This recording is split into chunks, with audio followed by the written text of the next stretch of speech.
یہ رونا کب تک روتے رہو گے؟ یہ ہماری جائیدادیں لوٹ رہے ہیں، دین پر، قرآن پر، اسلام پر، حضور کی ذات پر، ہر چیز پر نشانے اور ہر چیز پر انگلیاں اٹھائی جا رہی. تم کب تک احتجاج کرتے رہو گے؟ کب تک سڑکوں پر آؤ گے؟ کب تک اپنی آوازیں اٹھا کر کے پوچھتے رہو گے؟ کیا تمہارا کام صرف اتنا ہی رہ گیا؟ ایک بات یاد رکھو، جو ڈاکو ہوتا ہے اس کا کام ہی ہے لوٹنا. آج وہ کیا لوٹ رہے ہیں، کس پر ڈاکہ ڈال رہے ہیں، میں اس کی بات نہیں کرتا. مجھے رہزنوں سے غرض نہیں، تیری رہبری کا سوال ہے.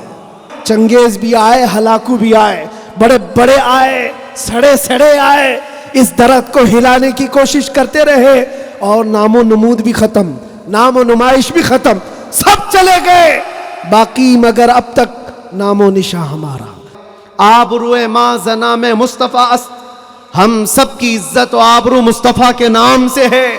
ہرچے دری دنیا باد مصطفیٰ است، جو کچھ اس دنیا میں ہمارے پاس ہے وہ نبی کے بعد ہے. جو بھی رشتہ ناتا ہے، جو بھی تعلق ہے، وہ سب حضور پاک کے بعد ہے. نبی سے ہو جو بیگانہ اسے دل سے جدا کر دے، پدر مادر برادر جان و مال ان پر فدا کر دے. یہ ایمان کا تقاضا ہے اور ایمان اسی کا نام ہے.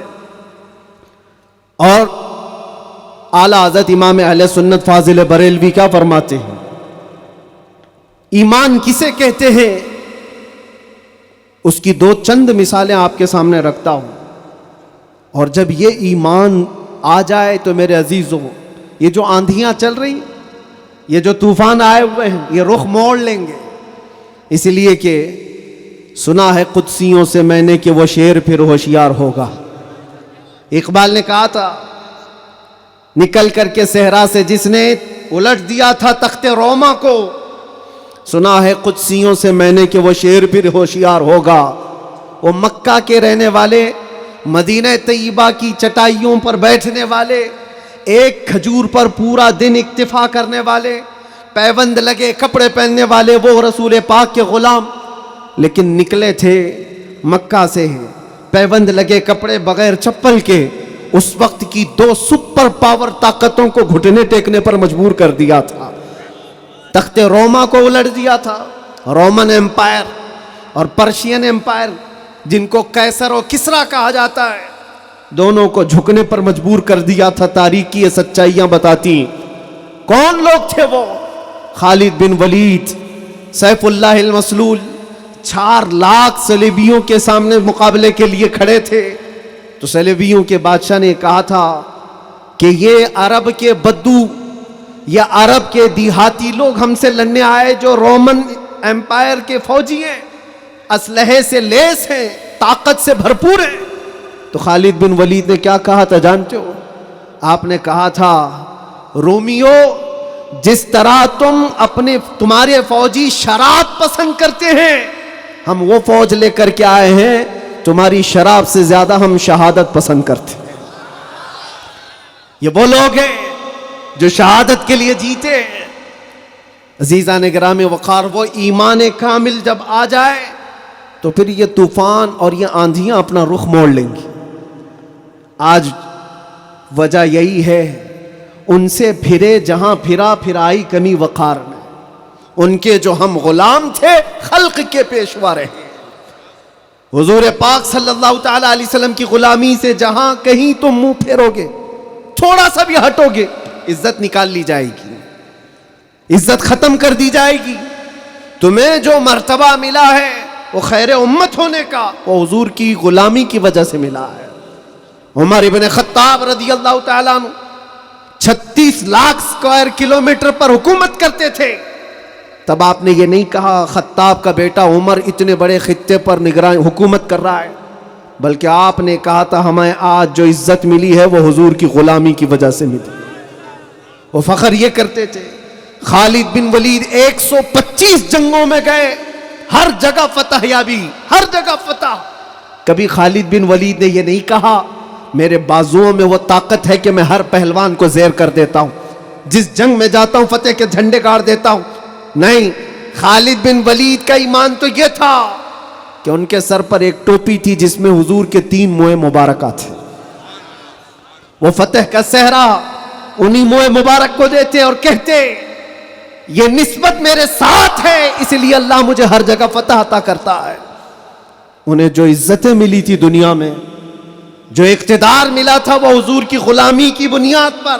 اور آج ہمارے پاس جو عزت ہے وہ حضور کی غلامی کی وجہ سے. نبی پاک صلی اللہ تعالی علیہ وسلم کی بات کرتے رہو. ایک جملہ میں اکثر کہا کرتا ہوں، ان کی بات کرو ہر دل پہ راج کرو. ان کی بات کرو ہر دل پہ راج کرو. دیکھنا آپ جو اس مذہب میں اس طریقے پر جتنا بڑھتا جاتا ہے اللہ اس کی عزت میں اضافہ کرتا ہے. تم اگر 70 دروازوں میں بند ہو کر کے بھی بیٹھے رہو اللہ تمہاری محبت خلق کی دلوں کے اندر ڈالتا ہے. ہم نے ایسے ایسے علاقوں کا سفر کیا جس کا نام میں نے زندگی میں کبھی سنا ہی نہیں. گاؤں ہے، دیہات ہے. راجستھان کے علاقے سے کچھ حضرات آئے تھے، نہایت غریب علاقے کے لوگ، اور مجھ سے بعد رمضان آ کر ایک مفتی صاحب تھے، اس کے نمائندے تھے.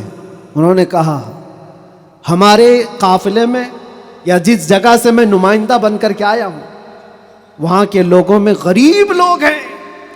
3 مہینے تک انہوں نے صرف آپ کے لیے روزے رکھے، مطلب اللہ رب العزت کے لیے، کہ آپ جب اندر تھے ان روزوں کے ذریعے سے اللہ تبارک و تعالی رحم فرمائے. یہ باتیں میں نے ایک جگہ سے نہیں، دنیا کے کتنے خطوں سے سنا. ہر جگہ سے لوگ یہ جو دعاؤں کا سلسلہ رکھے ہوئے تھے، کس نے ان کو دعاؤں کے لیے آمادہ کیا تھا؟ کون ہے؟ یہ ساری خلقت مجھے پہچاننے والی کیسے بن گئی؟ ان کے دلوں کے اندر کون ڈالا کہ 8 مہینے دروازوں کے اندر ایسا بند تھا کہ میرے بچے مجھے نہیں دیکھ سکتے تھے، میرے بھائی بہن مجھے دیکھ نہیں سکتے، مجھے ملاقات کرنے کی بھی اجازت نہیں دی جاتی. جب اتنے دروازوں کے اندر بند رکھا گیا تھا جہاں چڑیا بھی نہ اڑے، لیکن میں نے یہ محسوس کیا لاکھوں دلوں میں اللہ رب العزت نے محبت ڈال رکھی تھی. اس کی وجہ یہ ہے چوری کر کے گیا ہوتا، لوٹ مار کر کے گیا ہوتا تو لوگ یہی کہتے کہ کچرا تھا چلا گیا. حضور پاک کی بات کر کے جائے تو مرنے کے بعد بھی اللہ اس کو دلوں کے اندر زندہ رکھتا. یہ تو قید خانے کے اندر گیا جہاں سے آنے کی امید ہوتی ہے، قبر کے اندر بھی جائے تو اللہ تعالیٰ اس کا نام زندہ رکھتا ہے. اسی لیے میرے عزیزوں ایک نقطے کو سمجھ جاؤ، حضور پاک صلی اللہ تعالی علیہ وسلم کی محبت اور ان کی غلامی یہ اصل ایمان ہے. اور یہ ایمان جس وقت آ جائے بڑے بڑے طوفانوں کا وہ مقابلہ کر سکتا ہے. آج پوری دنیا کے مشاہدے سے یہ پتہ چلتا ہے ہنگامے اتنے ہو چکے، اتنے خطرناک طریقے سے امت کو لرزا دیا گیا ہے، لیکن اس امت کا حال یہ ہے کہ یہ خواب گراں میں ہے، یہ ایک لمبی نیند میں ہے. ہمارے نوجوان، وہ بچے جن کو میں آج بھی نشے کے اڈوں پر دیکھتا ہوں تو دل روتا ہے. جیل کے قیدیوں میں اکثر وہ لوگ تھے جو نشہ کرتے تھے یا بیچتے تھے، پکڑے گئے اور اندر آئے. نام کتنے اچھے ہیں تمہارے اور کام کس طرح کے ہیں. کئی لوگوں نے توبہ کیا، لیکن وہ ایک جیل کی بات نہیں، یہاں تقریباً 10 جیلوں میں یہی حال ہے. اے نوجوانوں، یاد رکھو ایک بات، اگر حضور سے محبت کرتے ہو تو ہر جمعرات کو تمہارے اعمال فرشتے حضور کی بارگاہ میں لے جاتے ہیں. ہر جمعرات کو فرشتے تمہارے نام کے ساتھ حضور کی بارگاہ میں پیش کرتے ہیں، فلاں بن فلاں نے ہفتے بھر یہ کام کیے. حضور پاک صلی اللہ علیہ وسلم فرماتے ہیں میں اپنے ہر امتی کو اس کے باپ کے نام سے پہچانتا ہوں، ہر امتی کو پہچانتا ہوں. جب اس کے برے اعمال مجھ تک پہنچائے جاتے ہیں تو مجھے غم ہوتا ہے، میں استغفار کرتا ہوں اللہ کی بارگاہ میں. اور جب اچھے اعمال پیش کیے جاتے ہیں تو اللہ کی بارگاہ میں شکر بجا لاتا ہوں. تھوڑا اپنی زندگی کے اوپر نظر ڈال کر دیکھو، کتنے ہفتے ایسے گزر گئے ہوں گے کہ جب ہمارے برے اعمال حضور کی بارگاہ میں پیش کیے جا رہے ہوں۔ کیا یہ اب بھی بدلنے کا وقت نہیں ہے نوجوانوں؟ دنیا یہ چاہتی ہے کہ تم نشے کے اڈوں میں کھوئے رہو۔ کچھ علاقوں میں ایسے بھی میں نے دیکھے ہیں جہاں بڑے بڑے لوگوں کا انہیں سپورٹ ہے کہ کرو تم نشہ، بیچو تم نشہ، تمہاری نسلیں برباد ہو جائیں، تمہارا علاقہ برباد ہو جائے۔